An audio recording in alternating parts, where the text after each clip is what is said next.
इंदसदवंदियाणं तिहुवणहिदमधुरविसदवकाणं अन्तातीदगुणाणं नमो जिनाणं जिदभवाणं। कुंदकुंदाचार्य भगवान की जय।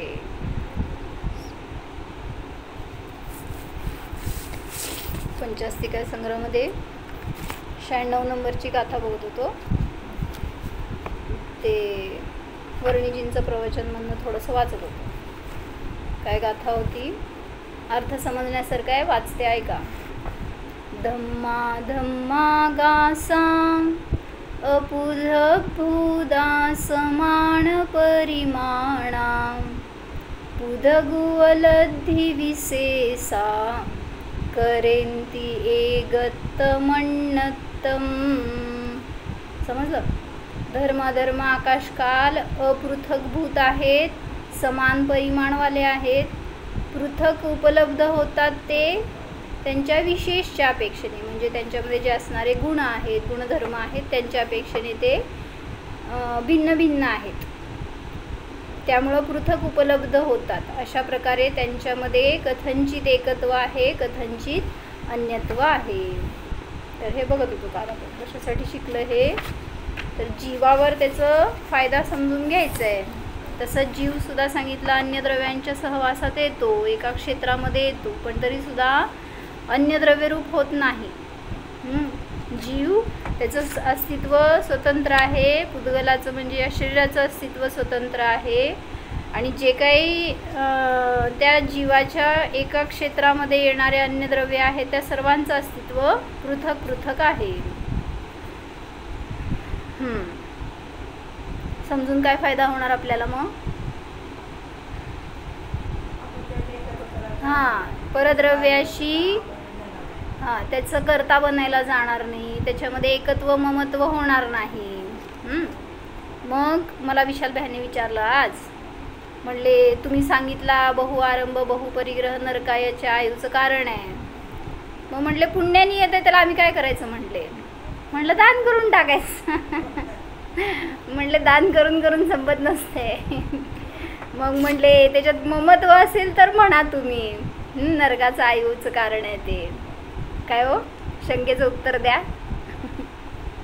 दीपाली भाभी, योगिता काकी,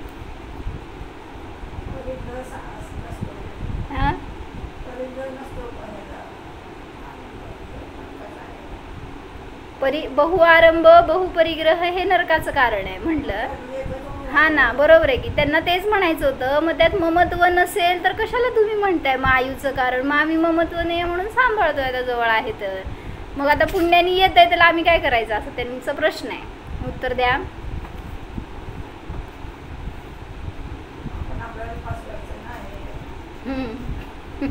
बरोबर, प्रश्न नीट कळाला नाही। म्हणजे बहुआरंभ बहुपरिग्रह नरकाच्या आयुचं कारण म्हणता की नाही? मग मी म्हटलं तुम्ही बहुआरंभ करू नका, अनावश्यक परिग्रह जवळ ठेवू नका। ते म्हटले पुण्याच्या उदयात येत आहे, आता काय करायचं? मग त्याला तुम्ही म्हणू नका नरकाच्या आयुचं कारण, म्हणलं त्यात ममत्व असेल तर म्हणा। मग खुलासा करा।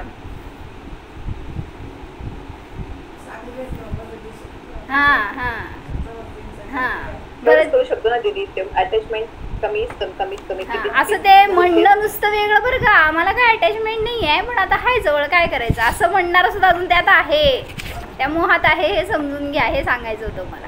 म्हणजे भरत चक्रवर्तींनी कोणाला ओरडून सांगायला गेला नाही की माझ्याकडं छाखंडाचं वैभव आहे बरं का, काय करू मला सांभाळावं लागतंय, असं त्यांनी कधी सांगितलं? म्हणजे ते असून नसल्यासारखं होतं त्याचा परिग्रह। त्याला त्याच्यामध्ये किंचितही एकत्व नव्हतं, असं ज्याची भिन्नता कळली आहे ना ज्ञानातून त्याला असेल परिग्रह तरी पण त्याचा दोष नाही आहे, पण एकांत नको। मग ते सांगितलं आता मान्य की फसवायचं नाही, दुसऱ्याला नाही स्वतःला फसवतोय आपण तिथं। नाही आम्हाला काय परिग्रहाबद्दल काय नाही, एकत्व नाही ममत्व नाही, पण आम्ही जवळ ठेवतोय, आता ठेवावं लागतंय, धन येत आहे म्हणले भरपूर, काय करायचं? म्हणून म्हणलं त्यांना दान करून टाका। किती ठेवायचं, साचवायचं जवळ। जसं की एसी पण आहे तर नाही वापरायचं मला। तर नाही लावायचा. म्हणजे तसं आहे, पण उपभोग घ्यायचा नाही. म्हणजे जितकं आपण कमीत कमी करू शकतो तसं डिटॅच व्हायला हवं. ठीक आहे, पण जवळ ठेवलं तरी तुमच्या परिग्रहामध्येच आहे ते अजून, तुम्ही जरी आता ते वापरत लावून नाहीये. झालंय. आता तर काढू शकत नाही. आहेत म्हणजे आहे ते आहे असं शिवाय. नाही तेव्हा म्हणजे लावलं आम्हाला तर आम्ही तत्वातून सांगणार जोपर्यंत तुमच्या घरी आहे तोपर्यंत तुमच्या मालकीचं म्हणजे तुमचं परिग्रह आहे. म्हणूनच म्हणणं ना, अनावश्यक परिग्रह खूप आहे घराकडं, आपल्या घरामध्ये आपल्या. त्याच्यामुळं त्याचा दोष अधिक असतो ना, त्याचा पाप आसरव चालू राहतो. म्हणून जेवढं शक्य आहे तेवढं त्याच्यापासून अलिप्त राहा. म्हणून मी मागच्या महिन्यात, म्हणजे या महिन्यातच म्हणायचं, नवीन साडी काढली हो. मग असं वाटलं की कशाला आपल्याला परिग्रह. मग मी दुसरी जुनी साडी फाडली माझ्या हाताने. म्हणजे एक काढल्याशिवाय दुसरी काढायची नाही, असं जरासं संकल्प आहे. नियम वगैरे काय नाही बरं का, पण असं एक वाटतंय की कशाला आपण वाढवायचं. मग एक फाडायची आणि दुसरी काढायची, नाही तर एक दुसऱ्याला दिली तर मग आपण नवीन काढायची असं. बरं, हां, पण ते वापरलेलं असतं ते पण नको वाटतं असं कोणाला द्यायचं. म्हणजे हां, बरोबर आहे. आणि खरा परिग्रह सम्यक दृष्टीलाच असेल, त्याचीच डिटॅचमेंट असणार. बरोबर. म्हणजे म्हणूनच सांगितलं ना, भरत चक्रवर्तीचे परिणाम जसे होते तसे माझे आहेत का एवढं पडताळा. मग जवळ असेल परिग्रह तरी तुम्हाला दोष नाही. मग श्रद्धा ज्ञान तसं आपलं स्वतःशी अटॅच असेल तर त्या परिग्रहाविषयी तुम्हाला आकुलता होणार नाही. म्हणजे असं म्हणताय तुम्ही बरं का एका शब्दाने, काय आता येत आहे पुण्याच्या उद्यात काय करायचं. मग तुम्ही असं म्हणताय, समजा आज चोर आला आणि घेऊन गेला, तुम्हाला दुःख होणार आहे का नाही होणार. म्हणजे काय झालं, हां, म्हणजे गेलं समजा, टॅक्सवाले आले घेऊन गेले, काय नुकसान झालं अचानक आणि ते गेलं धन, मग तुम्हाला दुःख व्हायला नको. तुम्हाला नव्हतं ना काय त्याच्याविषयी अटॅचमेंट, मग व्हायला नको दुःख. असं सांगा आता विशाल भाईंना. हे मला मी मग अशी नाही सुचलं. हां, तेच ना, जवळ आहे ना तोपर्यंत, ते ज्ञानात आहे तोपर्यंत तो परिग्रह आहेच. म्हणून त्याच्याविषयी एवढंच पडताळा करायचं की ते जवळ आहे तर मला मोह नाही म्हणता, जर ते गेलं तर मी तेवढाच निर्मोह राहू शकतो का. आणि किती जरी म्हणजे काय म्हणतो, निर्मोह एवढं नसलं तरी गेल्या क्षणी तेवढं दुःख झालं, त्याच्यानंतर जाणवतं ना की वेश्या समलक्ष्मी चंचल या का कोण पत्याला, असं करून आपण स्वतःला करू शकतो ना, म्हणजे स्थिर करू शकतो. आणि मग तेवढं दुःखानंतर वाटत नाही. आणि त्याचा पर्याय होती, जायची तर जाणारच होती, ती माझ्याकडे राहणार नव्हतीच. हां, म्हणजे तेच की हे ज्ञानीची परिणती अशी असणार आहे. पण जर आकुलता झाली तर समजून घ्या खूप अटॅचमेंट आहे आपली त्याच्याशी, म्हणूनच मग मोह होतोय. म्हणून बरोबर आहे, चैन पडत नाही. कमी आलं आज धन तर. म्हणूनच काल मी प्रवचन ऐकलं जितू यांचं, ते म्हणले धर्म करताना रोज प्रयोजन असतं का तुमचं नवीन. म्हणजे मंदिरात जाता तर दर्शन करताना रोज प्रयोजन घेऊन करता का दर्शन. कालच्यापेक्षा मला आज अधिक आनंद मिळावा, मी मोक्षाच्या जवळ चाललोय का, किंवा मला मोक्ष मिळावा, हे रोज नवीन नवीन ध्येय घेऊन प्रयोजन घेऊन दर्शन करता का. जसं म्हणले दुकान उघडताना तुम्हाला रोज तेच आहे तुमचं रुटीन, काय दुकान उघडायचं, गिऱ्हाईक करायचं, पैसा मिळवायचं, घरी जायचं, संभळ. पण रोज तरी पण दुकान उघडताना तुमचं प्रयोजन काय असतं म्हणले, कालच्यापेक्षा आज मला अधिक धन मिळावं. रोज हे प्रयोजन आहे की नाही, असं म्हणता का म्हणले कधी. काल जरा जास्त झाला फायदा, आज थोडंसं झालं तरी चालतंय, असे भाव नाही आहेत म्हणले. पण हेच भाव तुम्ही धर्मामध्ये करता म्हणले. काय महावीर जयंती होती, कुठले महाराज आले होते, त्यांच्या निमित्तात काल परवा खूप म्हणले खूप धर्म झालाय. मग आज नाही केलं तर चालतंय, नाही गेलं तर चालतंय, थोडा वेळ बसलं तर चालतंय, प्रवचन नाही ऐकलं तर चालतंय. म्हणजे आपण कसं स्वतःसाठी अंतराय करत असतो परिणामातून. ज्याला आनंद आला त्याला अधिक करण्याचे भाव होतील, आणि तेच जो त्याच्यापासून डिटॅच आहे तर त्याला बास वाटेल. म्हणून म्हटले प्रयोजन ठरवा तुम्ही जे करता त्याचं, तर सफलता आहे, अन्यथा नाही. कुठून कुठे गेलो आपण. हां, बहुआरंभ बहुपरिग्रह याचा विषय चालला होता. मग मला म्हणायचं आहे, जरी परिग्रह तुमचा बरोबर आहे तरी तो तुमचा नाही. त्याचं परिणमन, त्याचं अस्तित्व, त्याचं स्वरूप सगळं भिन्न आहे, ह्याची भावभासना व्हायला पाहिजे. म्हणून ह्या अन्य तर ते सगळ्या असं म्हणू शकतो ना की ते नो कर्म आहे ना, नो कर्म आहे, कर्माचं नो कर्म आहे.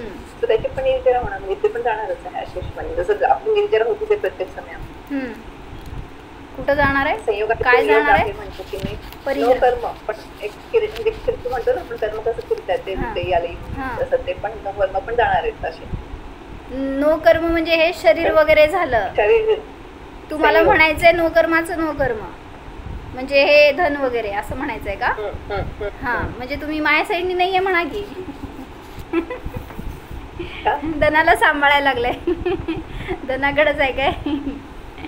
नाही म्हणजे निघणं म्हणजे त्याच्या संयोग आहे तर वियोग आहे असं म्हणायचं मला. बरं असं नित्य नाहीये. हा, मला वाटलं जेवढे दिवस आहे तेवढे दिवस ठेवणार आहे आम्ही ते असं म्हणताय. तर काय सांगायचंय त्यांना की जसं शरीर झडतंय, आयु झडतंय, तसंच त्या नोकर्माचा संयोग जेवढे दिवस आहे तेवढे दिवसच राहणार आहे, तो पण प्रतिसमयाला झडतोय.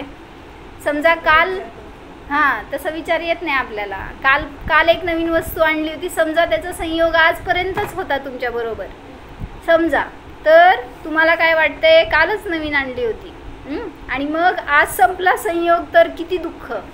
आणि ते समजा वर्षापूर्वी आणलेली, त्या 10 वर्षापूर्वी आणलेली वस्तू असेल तर थोडंसं कमी, जुनीच होती, जाऊ देत, गेली तर गेली. म्हणजे काय झालं, सहज आपण पडताळायला पाहिजे की कसं आपण त्याच्याशी नकळत अटॅच होतो. म्हणून परिग्रह जवळ ठेवत नाही. त्यागी जो पण असेल तो दूर करायचा प्रयत्न असतो त्यांचा.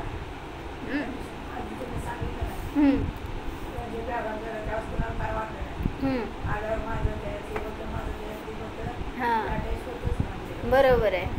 म्हणजे इथे एकांच्याकडं एक जण फॅमिली गेले होते यात्रेला आणि ते येत असताना त्यांच्या कारच्या वर बॅगा लावल्या होत्या. आता लावल्या होत्या का ठेवल्या होत्या माहीत नाही. परत घरी येऊन उतरले तर वरचं सगळं साफ होतं. म्हणजे एक पण बॅगवर राहिली नव्हती. काहीतरी 10-12 बॅगा होत्या, त्या नेल्या का पडल्या का उडल्या काय माहीत नाही कोणाला. रात्रीतनं प्रवास करून घरी येऊन पोचले तर एक पण बॅग नाही. म्हणजे लगेच उतरवायचं काम कमी झालं. असं आपण विचार करणार आहे. तर त्यांना वाटलं की अयो म्हणजे हसायसाठी नाही बरं का, पण असं वाटलं की ते म्हणाले आम्हाला त्याच्याबद्दल काय वाटलं नाही फार दुःख. असं जरी गेलं तरी ज्ञानी होते ना सगळे, एकापेक्षा एक ज्ञानी आहेत त्या घरामध्ये. तर ते म्हणले फार वाटलं नाही काय. नाही कार होती त्यांची गाडी होती छोटी त्यांनी घेतलेली बस, मिनी बस त्यांनी केली होती. हो आहेत आपल्या समोर एक जण त्यांच्यातलेच. म्हणजे त्यांनी सांगितलं की आम्हाला काय वाटलं नाही असं. ओ बोला की नाही नका की काय बोलताय. मी बोलणं चुकीचं. म्हणजे यात्रा इतकी छान झाली त्याच्या मानाने ते काहीच म्हणजे वाटलं नाही.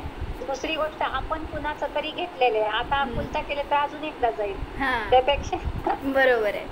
पण म्हणले आधी ती बोलली असं की म्हणे नंतर वाटायला माझी वस्तू अयो ती वस्तू त्याच्यातच होती, आयो हे गेलं. काय झालं ह्याला म्हणायचं अटॅचमेंट.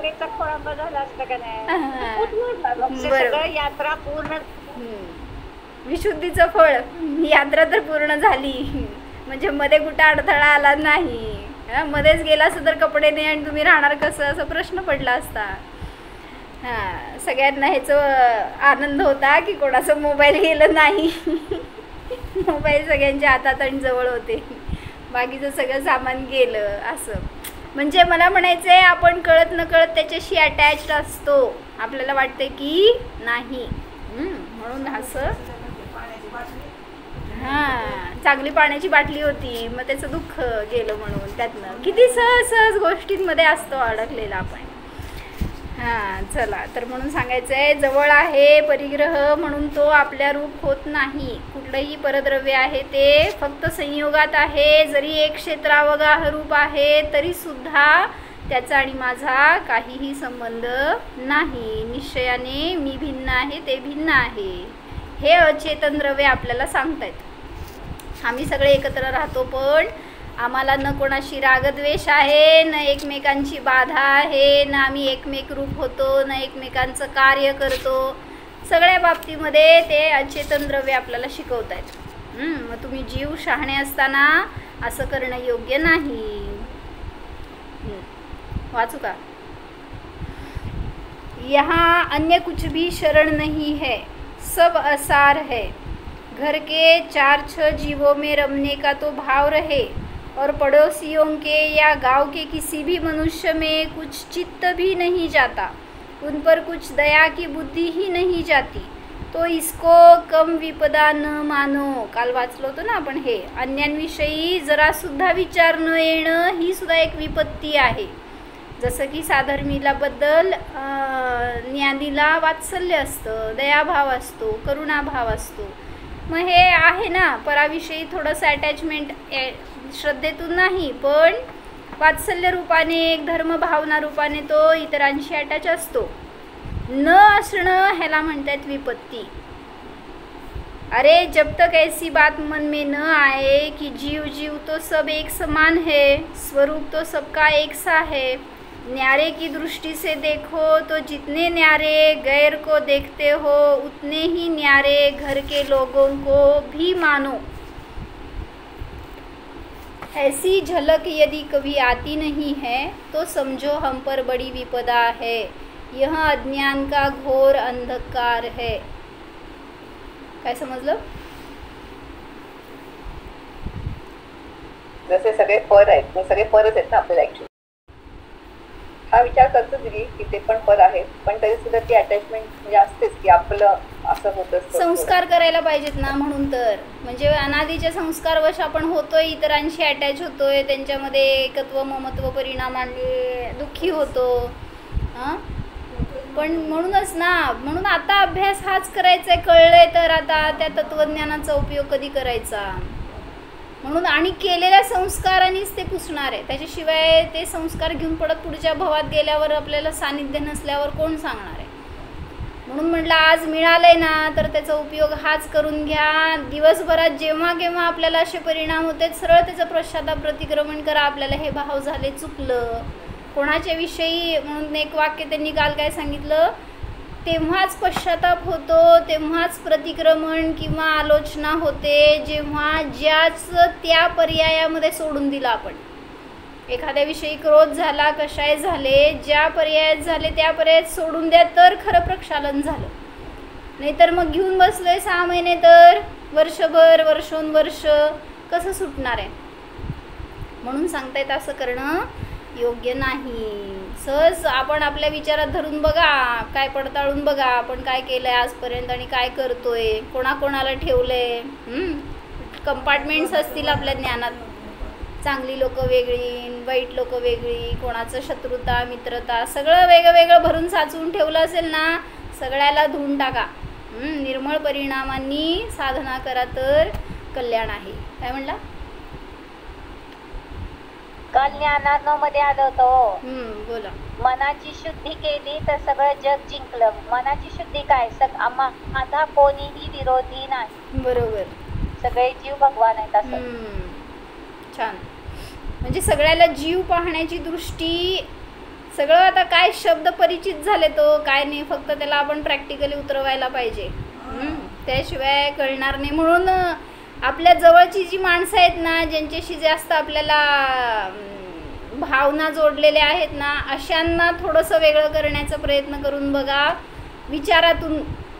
असं तोडणार नाही आहे, बाहेरून कुठं जाणार नाही आहे सोडून, पण विचारातून तरी ॲटलिस्ट हा भिन्न आहे, मी भिन्न आहे. काय मुलगा असेल, पती असेल, पत्नी असेल, जे पण ज्यांच्याशी अधिक अटॅचमेंट आहे त्यांना जर असं स्वतःपासून दूर जाणं, ते भिन्न आहेत असं जाणं, म्हणजे प्रॅक्टिकल करून बघा, त्याच्याशिवाय सुटणार नाही.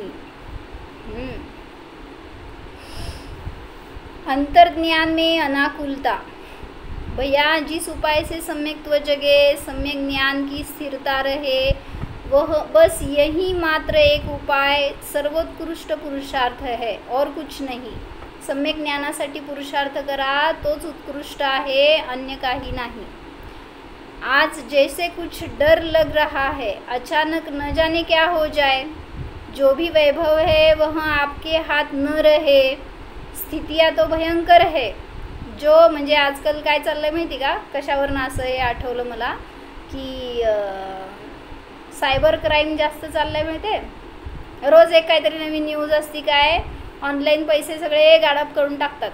म्हणजे फोनमधून पैसे ट्रान्सफर करणं वगैरे असते ना, बँकशी अटॅच असते फोन, तर ते सगळं ज्याला येत नाही करायला, किंवा म्हणा आपल्यापेक्षा ते चोर लोक जास्त हुशार असते, त्यामुळं तुम्ही अज्ञानीच आहे त्या बाबतीमध्ये. त्यामुळं कधी कोण कसं गायब करतंय काय माहीत नाही. वेगळ्या वेगळ्या ट्रिकनी सगळे ते पैसा पूर्ण रिकामं करून टाकतात बँकमधून. मग असं भय आहे लोकांना की गेलं का, राहिलं का, काय आहे काय नाही, सारखं ते चेक करत राहायचं. मग अकाउंट बॅलन्स चेक करा. म्हणजे म्हणायचे की काय आज स्थिती आहे बाहेर ती जाणून बघून भीती वाटते लोकांना. अचानक कुछ न हो जाए, जो भी वैभव है वहाँ आपके हाथ न रहे. स्थिती आहे तो परवाच एक ऐकलं की काय कुठल्या MP मधल्या एका गावातल्या जैन परिवारातले एक मनुष्य, त्यांचे किती 2 लाख रुपये गायब केले त्यांनी बँकेतून. आणि कसं केले काय केले ते पण माहीत नाही. फोन कॉल आला तिकडून अननोन, आणि ह्यांनी रिसीव केला आणि काहीतरी मागितलं असेल, काय विचारलं, काय मागितलं इन्फॉर्मेशन, आणि त्यातनं सगळं हॅक करून टाकलं मोबाईल, आणि सगळे इन्फॉर्मेशन त्यांच्याकडे गेले, आणि किती सेकंड्समध्ये ते सगळं त्यांचं कार्य होतं आहे, किंवा काय मिनटामध्ये, आणि सगळं बँक रिकामी झाली त्यांची. म्हणजे असं कधी काय जाईल सांगता येत नाही, कारण त्याचा संयोग किती आहे तेवढंच तुमच्याजवळ राहणार आहे. म्हणून त्याच्याबरोबर जेवढी जास्त ठेवणार आहे ना त्यामध्ये आसक्ती, तेवढं तुम्हाला त्याचं फळ भोगावं लागणार. स्थितिया भयंकर है. केव्हाची गोष्ट आहे तेव्हा सांगायला लागलेत वर्णीजी. आजचा आपण आपल्या काळामध्ये लावून घ्यायलो हे वाक्य. जो परिजन है, म्हणूनच माताजी सांगतेत वर्णींचं कुठलंही पुस्तक घ्या, प्रवचनाचं कुठलंही एक पान वाचा, एक पॅरेग्राफ वाचा, तुम्हाला वाटेल आजच्या परिस्थितीमध्ये हे माझ्यावर सांगायला लागले. कधी लिहिलेलं ते 1969 1950 वगैरे लिहिलेले हे, पण तुम्हाला आज वाटेल की हे सगळं आज पान माझ्यावर, आजच्या दिवसात हे सगळं माझ्यावर घडतंय, किंवा माझंच सगळं सांगतायत, असं तुम्हाला भासेल, असं म्हणतात माताजी. म्हणून त्याच्यावर जरासं चिंतन करायसाठी वाचायचं. वर्णींचं सगळं साहित्य उत्कृष्ट आहे, चिंतनपर आहे. जो परिजन है वे न रहे ऐसी शंकाएं रखते हैं ना. ठीक है, यह तो हुई बाह्य व्यवस्था, और एक होता है अंतरंग का अज्ञान. इन दो में तो महान अंतर है. अंतरंग में जो अज्ञान बसा हुआ है इसकी घबराहट है, और अंतरंग में अज्ञान नहीं बसा है, सम्यक ज्ञान बन रहा है, तो अंतरंग में अनाकुलता रहते हुए भी ये बाह्य व्यवस्थाएं बना सकते हैं. जर सम्यक ज्ञान असेल तर बाहेर तुमच्याकडं काय परिग्रह असू देत, काय ते संयोग असू देत, किंवा काय प्रतिकूलता असू देत, तरीसुद्धा तुम्हाला त्याचा बाधा होणार नाही. अंतरंग अनाकुलता राहणार. जितने उद्देश्य है उन समस्त उपदेशों का सार इतना है कि यह ज्ञान में आ जाए कि जीव जुदा है और यह पुद्गल जुदा है. मेरा विनाश मेरे जीव परिणामों में मलिनता कलुषता आने से होगा. काय? मेरा विनाश मेरे परिणामों में कलुषता आने से होगा. तुमचा विनाश कधी होणार आहे हो? हां, म्हणजे वाटतंय का असं, माझ्या परिणामात कलुषता आली तर माझा विनाश आहे. कधी विनाश आहे?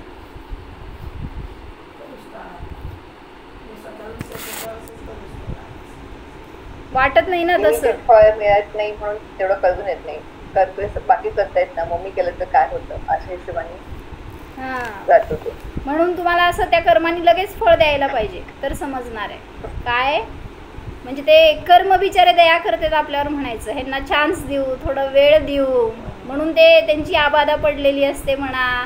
थोडंसं ते उदयाला येण्याचा काळ अजून पुढं असतो. तेवढ्या वेळात तुमचे परिणाम चांगले झाले तर कदाचित ते गपचूप निघून जातील. पण शाणे होत नाही ना आपण, कर्म करतो आणि परत त्याच्याबद्दल खेद पण नसतो, उलट अभिमान असतो. काय ना काय असे चुकीचे परिणाम ज्याच्या निमित्तात अजून फळ भोगावं लागतं.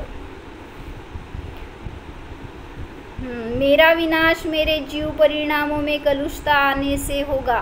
किन्हीं बाह्य पदार्थों के नष्ट होने से मेरा विनाश न होगा. और यह विनाश भी क्या है? सत्ता से विनाश की बात यहाँ भी नहीं है, सत्व नष्ट होणार नहीं है तुमचं, किंतु हम आनंद रूप में न रह सके, क्षोभ रूप प्रवृत्ति में रहा करे, यह हमारी बर्बादी है। ऐसी बर्बादी हम में तभी होती है जब हम अपने आप में मलिन परिणाम किया करते हैं। अंतरंग में मलिनता न जगे, यही एक हमारा सच्चा बड़प्पन है और यही सच्ची विभूती है। म्हणून ते उत्तम क्षमा धर्माचं वाचून दाखवलं ना त्या दिवशी, काय ते म्हणाले की ते जे आलंय ना पूजेतलं लाईन्स, उत्तम क्षमाच्या पूजेमधलं आलेलं, अतिक्रोध अग्नि बुझाय प्राणी साम्य जलले सिय राम, त्याच्या आधीची लाईन काय माहीत नाही, आठवत नाही. म्हणजे ते म्हणाले की हे वाचल्यावर असं वाटतंय की आता कोणाशी काय कशाय करायचे नाही, किंवा जेवढं शक्य आहे तेवढं आपण न्यूट्रल राहायचं, कुठल्या परिस्थितीमध्ये एक्साईट व्हायला नको आहे, असं एक प्रॅक्टिकल करायला पाहिजे. म्हणजे वाचल्यावर असं वाटतं आपल्याला पण की आपण पण तसं करायला पाहिजे आपल्या जीवनात. म्हणजे बदल केल्याशिवाय तर न वर्तमान बदलणार आहे न भविष्य बदलणार आहे. म्हणून स्वतःला बदला तर सगळं बदलणार. कर्म पूरब किए खोटे सहे क्यों नहीं जियरा, अति क्रोध अग्नि बुझाय प्राणी साम्य जलले सियरा. तर त्यांनी ते सियराचा अर्थ विचारला होता. काय हो सियराचा अर्थ? शीतल ना? नाही सिंह घ्यायचंय का हो? हां सिंह महावीरांच्या सिंहावस्थेत नाही नाही नाही तसं काही नाही. म्हणजे बघायला पाहिजे, मी पण आहे पुस्तक माझ्याकडे, बघू त्याचं माताजींना विचारलं नाही का? नाही, राहिलं ते लक्षातच नाही. तुम्ही आठवणच केली. पण लक्षात नाही. हां माझ्याकडे पुस्तक आहे, बघू मी त्या ट्रान्सलेशन बघ. शीतल लिहिलं दीदी, शीतलच दिले. अत्यंत भीषण क्रोध रूपी अग्नि को मृत्यू समता रूपी अत्यंत शीतल जल से बुझाओ. सिय राम को शीतल. म्हणजे सियरा आणि शीतलचं काय असं कुठं कनेक्शन? शीतल जलचं थंड म्हणतो ना. बरं ठीक आहे, समजून घ्या काय असेल ते. त्यात जरासे, नाहीतर त्या दशलक्षणच्या पूजेतले एक एक शब्द असेच आहेत. कुठल्या जरासं हायपर हिंदी आहे ती, म्हणजे कोण हिंदीवाले असेल त्यांना चांगलं कळत असेल. ढुंढारी. हां ढुंढारी आहे का? हां बरं. म्हणजे भावभासना व्हायला त्याचा अर्थ चांगला कळाला तर भावभासना होती म्हणून. बरं सांगायचं आहे काय? अंतरंग मलिनता असेल तोपर्यंत बहिरंगामध्ये शांती समाधान सुख मिळत नाही. अंतरंग मलिनता न उत्पन्न होणं हाच खरा पुरुषार्थ आहे, तीच खरी विभूती आहे, तोच मोठेपणा आहे हे सांगतायत. भैया इस जीव का जो विकास होता है उस विकास में सबसे पहले तो क्षयोपशम की ज़रूरत होती है, क्षयोपशम लब्धि की ज़रूरत है. तो क्षयोपशम लब्धि तो हम आपको मिल चुकी है. हम आप में इतना ज्ञान है कि जिस बात का निर्णय करना चाहे निर्णय कर लेते हैं. एवढं तर क्षयोपशम सगळ्याला आहे. मला आता जेवायचं आहे, झोपायचं आहे, हे तरी आपण निर्णय करू शकतोय. जिस बुद्धि में इतनी सामर्थ्य है कि बड़ी बड़ी लौकिक व्यवस्थाओं की व्यवस्थाएं हल कर ले, बड़ी ऊंची समस्याएं सुलझा ले, उस ज्ञान में क्या इतनी योग्यता नहीं है कि इस ज्ञाता को पहचानने लग चले तो पहचान ले. केवल एक राग का आवरण पड़ा है. इस कारण से हम अपने आत्मा का सीधा सही परिचय न कर पाए, लेकिन योग्यता हम आप सब में आ चुकी है कि आत्म परिचय कर ले. तो योग्य क्षयोपशम हम आपके पास है, त्याचं योग्य वापर करा हे सांगतायत. मग परवा माताजींनी पण ते सांगितलं ना प्रवचनामध्ये.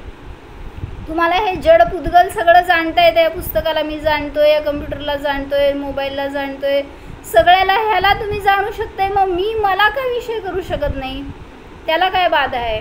असं तरी विचार करून स्वतःकडे उन्मुख व्हा आणि मी जाणू शकतो हा कॉन्फिडन्स आणा आणि स्वतःला विषय करा, तर अवघड नाही. म्हणजे तुम्ही स्वतःला जाणू शकता हे सांगायचं. तेवढा क्षयोपशम तुमच्याजवळ आहेच. तुषमाश भिन्न एवढ्यावरून त्यांना जर आत्मा मिळू शकतो तर आपला क्षयोपशम जास्त आहे की नाही हो त्याच्यापेक्षा? हो म्हणा दीपाली भाभी.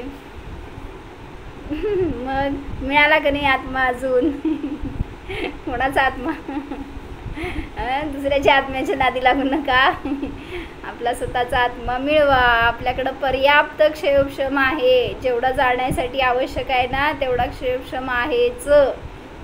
फक्त कॉन्फिडन्स आणा स्वतःमध्ये आणि निर्णय करा मी जाणतोय तो जीवच आहे. प्रामाण्य झालं की झालं. काय करायची गरज आहे मग? देखिए विशुद्धि भी हम आप में अनेक अंशों में आ चुकी है. बहुत क्रूरता भी नहीं है, बहुत लंपटता भी नहीं है. बिचारा चांगलं चांगलं सांगालेत वर्णीजी. तुम्हाला चांगलं समजायला लागले. धर्म क्या भी ख्याल रहता है और धर्म के लिए अपना सर्वस्व न्योछावर करने का भी भाव रखते हैं.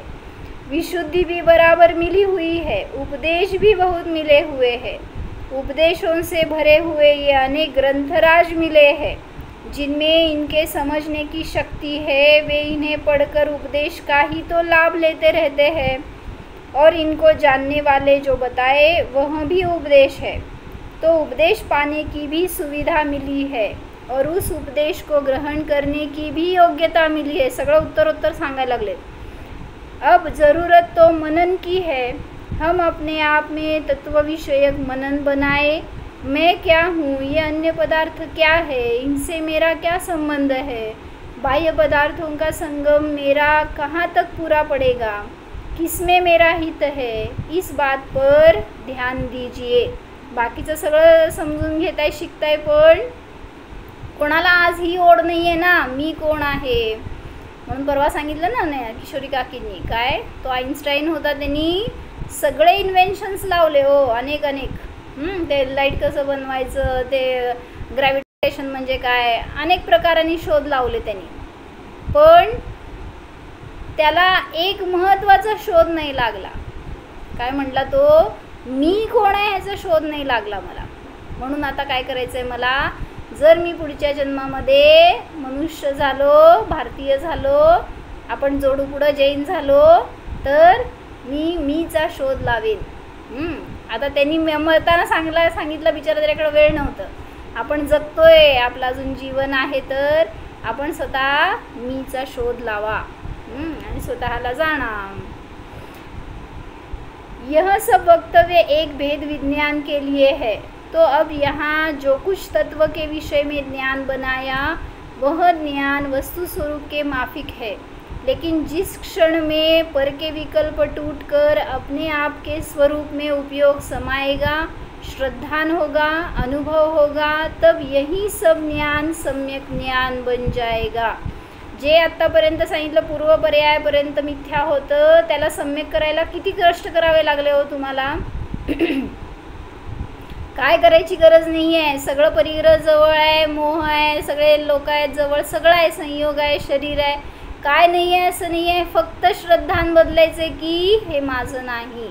त्याला फार तपस्या करून फार वर्षांनी मग होईल ज्ञान असं नाही. ज्या समयात उपयोग बदलला, निर्णय केला, त्याच समयामध्ये मिथ्या ज्ञान नष्ट होऊन सम्यक ज्ञानाची प्राप्ती होते. फिर सम्यक ज्ञान बनने के बाद ही पूर्वकाल की वासना परेशान करती है. पुनः पुनः अपने आप में शिथिलता आती है.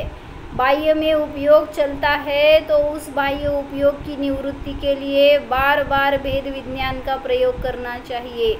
भेद विज्ञान की भावना भानी चाहिए. सम्यक्त्व हो जाने के बाद भेद विज्ञान की भावना की आवश्यकता नहीं हो ऐसा नहीं है. जेव्हा सम्यक दर्शन झालं तेव्हा नियमाने ती धारा राहतेच, भेद विज्ञानाची राहतेच.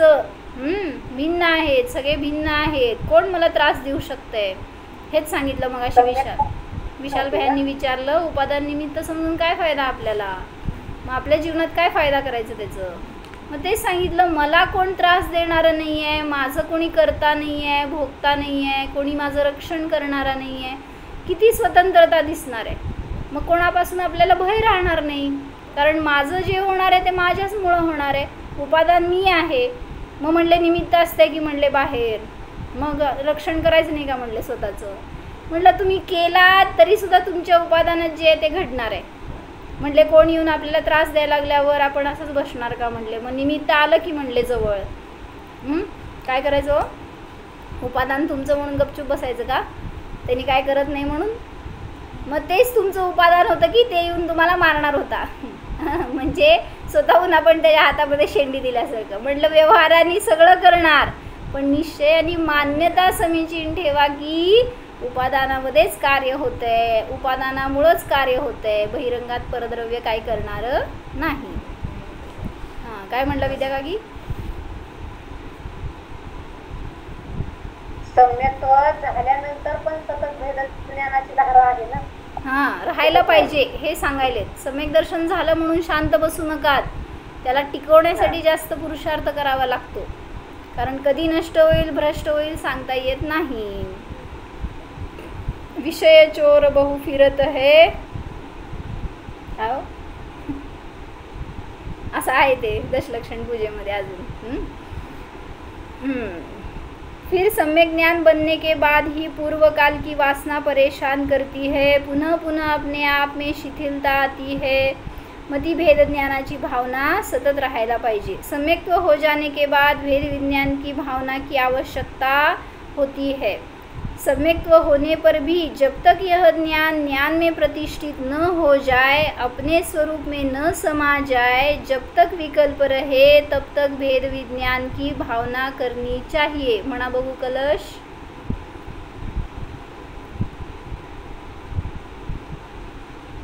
भावयेत भेद विज्ञान मिदमच्छिन्न धारया, तावत यावत पराच्युत्वा ज्ञाने प्रतिष्ठिते. असंच आहे ना? फार वर्ष झाले आता बघितलं नाही, लक्षात नाही आहे. काहीतरी चुकलं असेल तर बघून घ्या. काहीतरी 130 का काय कलश आहे, हो ना? कलश नंबर बहुतेक 130च्या जवळपास आहे काहीतरी. काय सांगितलं त्यांनी? भावयेत भेद विज्ञान मिदमच्छिन्न धारया, अवच्छिन्न धारेच्या रूपाने भेद विज्ञानाची भावना करा. केव्हापर्यंत? तावत यावत पराच्युत्वा, जोपर्यंत तुम्ही परापासून च्युत होऊन ज्ञाने प्रतिष्ठिते, ज्ञानाला ज्ञानात प्रतिष्ठित करत नाही तोपर्यंत ही भेद विज्ञानाची धारा चालू ठेवा. काय म्हणताय योगिता? ते बोला, काय बोलताय का? बरोबर नाही, बरोबर आहे. बरोबर आहे ना? कलश बघितला. हां, 130 आहे का? 130. बरोबर, ठीक आहे. आहेत आपल्या बरोबर अमृतचंद्र आचार्यजी कृपादृष्टी. त्याच्या खालीच तो आहे ना, भेद विज्ञानतः सिद्धा सिद्धा एकिल केचन असे वा भावतो बद्धा बद्धा एकिल केचन. बद्धा एकिल केचन. भेद विज्ञान आहे तोपर्यंत, भेद विज्ञान नसेल तर नियमाने बद्ध आहे, आणि भेद विज्ञान आहे तो जे कोणी आजपर्यंत मोक्षाला गेले ते सगळे या भेद विज्ञानानेच गेलेले आहेत. म्हणून त्याची भावना करा, त्याचा अभ्यास करा, त्याची धारा निरंतर ठेवा. जब इस भेद विज्ञान की भावना का दृढ़ अभ्यास हो जाएगा, तब बाह्य से उपेक्षा करके अभेद निज चैतन्य स्वभाव में स्थिर होने की विशेषता होनी चाहिए. तब यह कदम होगा अभेद अनुभूति का. इस अभेद अनुभूति से जो आनंद प्रकट होता है, उस आनंद में यह सामर्थ्य है कि रागादिक विभावों का विनाश करे और द्रव्य कर्म कलंकों का भी नाश करने में निमित्त बने. जी काय तुम्ही अभेद अनुभूती करणार आहे त्याच्यामध्येच आनंद प्रगट होणार आहे, आणि त्याचं सामर्थ्य आहे की ते द्रव्यकर्म भावकर्माचा सगळ्याचा नाश करून टाकेल. यो सत्य आनंद पाने के लिए ही धर्म का पालन होता है. कष्ट सहने के लिए धर्म का पालन नहीं किया जाता. काय म्हटलं जाते? धर्म म्हणजे त्याग प्रधान आहे असं म्हणणाऱ्या जीवांना कष्ट वाटतं धर्म म्हणजे. कारण धर्म काय करतो? हे सोडा ते सोडा, उपास करा म्हणजे अन्न सोडा, खायला देत नाही, काय आपली भोगायला देत नाही वस्तू, असं म्हणणाऱ्याला धर्मच समजला नाही. म्हणून उलट सांगतात की जिनधर्म हा भोग प्रधान आहे, काय भोगायला पाहिजे हे शिकवतोय, तर ते बाकीच्या त्याज्य गोष्टी सहज त्याग होऊन जाणार. यो सत्य आनंद पाने के लिए धर्म का पालन होता है, कष्ट सहने के लिए धर्म का पालन नहीं किया जाता. यो इस सहज परम विशुद्ध स्वाधीन आनंद की प्राप्ति के लिए आनंद धाम निज चैतन्य स्वरूप का अनुभव करना चाहिए, और यह सब होगा ज्ञान द्वारा साध्य. इससे अपने इस जीवन को ज्ञानार्जन में लगाकर उस ज्ञानामृत से सींचकर सफल कीजिएगा। जैन शासन का अनुपम लाभ लूटने का यही मौका है। मौका चूक जाने पर अर्थात विषय कषायों की मलिनता से अपने आप के जीवन को बिगाड़ लेने पर फिर इस जीव पर क्या बीतेगी, वह बहुत कठिन बात होगी। यहाँ इन 5 अस्तिकायों का वर्णन किया गया है। किस लिए? इन 5 अस्तिकायों से यह मैं शुद्ध जीवास्तिकाय भिन्न हूँ ये जानने के लिए। म्हणून त्या शुद्ध जीवास्तिकायाला लक्ष करा तर आपल्याला वर्तमानात या पर्यायात आनंदाची सहज प्राप्ती होऊ शकते। हो जाणा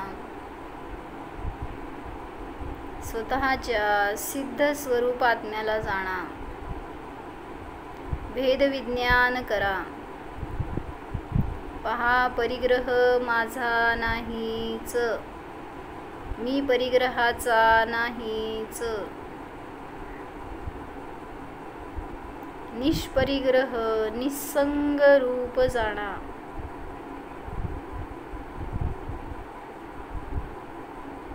या परिग्रहाची आकुलता देखील माझ्यामध्ये नाहीच, परिग्रहाचे भय नाही, आसक्ती नाही, परिग्रहाचे विकल्प नाही, स्वामित्व नाही,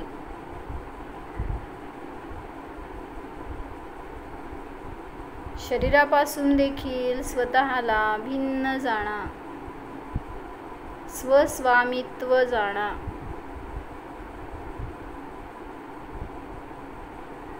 निर्ग्रंथ स्वरूपोऽहम्,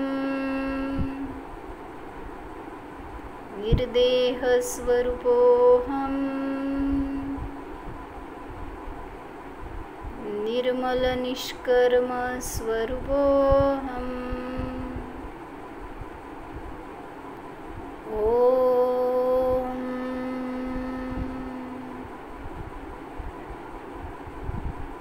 विसर्जन।